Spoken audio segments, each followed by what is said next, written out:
the ultimate guide to drilling rig fire detection systems. One spark is all it takes. This is how you detect it first. On a drilling rig, a single unnoticed spark can escalate into a catastrophic fire in seconds.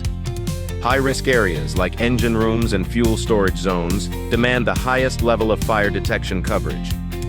Fire often starts from faulty wiring, overheated equipment, or careless use of open flames during rig operations. Extreme temperatures, salt air, and high winds on rigs increase both fire risks and system demands. Modern fire detection systems combine heat, smoke, flame, and gas sensors for maximum reliability even in harsh rig environments. Heat sensors detect sudden temperature rises.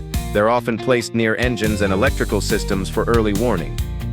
Smoke detection technology is engineered for harsh, low-visibility rig zones to spot fires when smoke first appears. Flame detectors provide rapid response and are positioned where open flames or quick ignition sources are likely.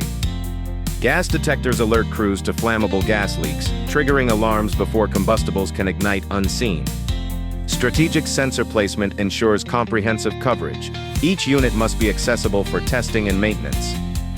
Preparedness is the best protection. Test, train, and maintain. Your crew's safety depends on every detail.